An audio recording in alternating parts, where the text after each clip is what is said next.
So I'm sitting in Lucerne in Switzerland with Peter Aschoff. And Peter actually is from Germany, and he is one of the leaders in the German missional movement. And Peter is one of those unique folk who bridges the state church and the free church in terms of conversation and relationship and experimentation.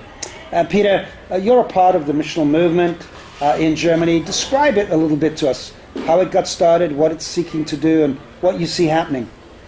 Yeah, perhaps I need to say it's a bit difficult to say it's one movement. It's people coming from very different angles. Free church people generally are asking how can we break through the cultural bubble that our churches exist in. While state church people have always been connected to various areas of the society, state or social institutions, but even there they realize that the church life has also gone on a sort of consumerist model, and people are coming basically to have their needs met, and social things that are officially part of the church have been professionalized and outsourced, and the question is, do we get that back together again? Can we integrate that? And free church people would say, can we develop social projects, or how can we get involved in the community?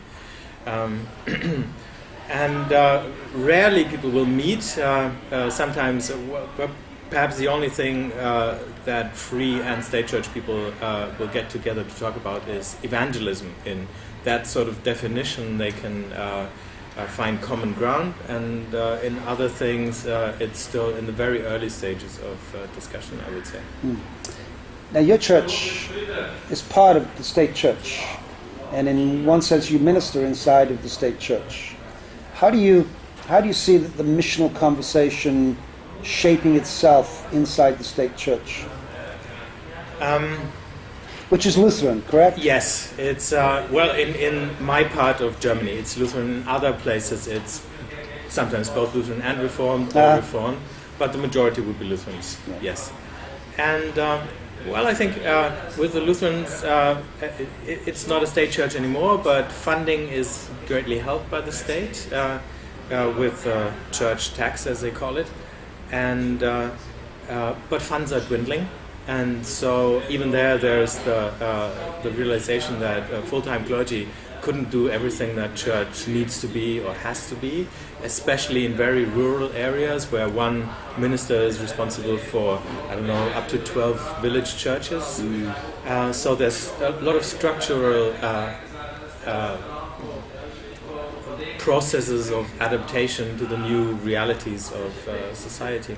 And then in urban areas, of course, churches marginalize people's lives, revolve around leisure activities, football or whatever, and people don't want to go on their precious Sunday mornings. That's the only time when families get together. But there's a lot of tradition, and so there's like a traditional, what people would call core church, in each parish, and then there's the rest of people who would perhaps participate in some events or projects, but it's really hard to get them somehow attached to the church or integrated into church life.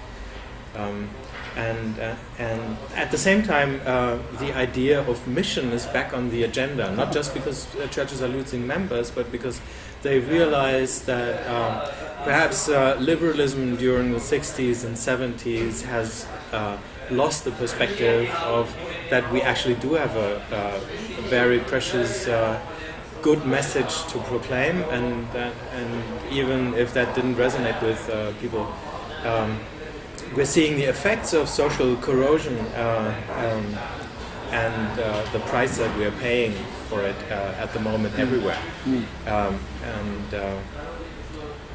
So again, people are coming from different angles, but the question is, how can mission take place without sort of having to turn ordinary churches completely upside down and disrupting everything that's taking place? How do we get from where we are at the moment to a church that is welcoming those who don't really know if they believe or what they believe, and helps them to find faith and find relationships and be part of what this church aspires to be.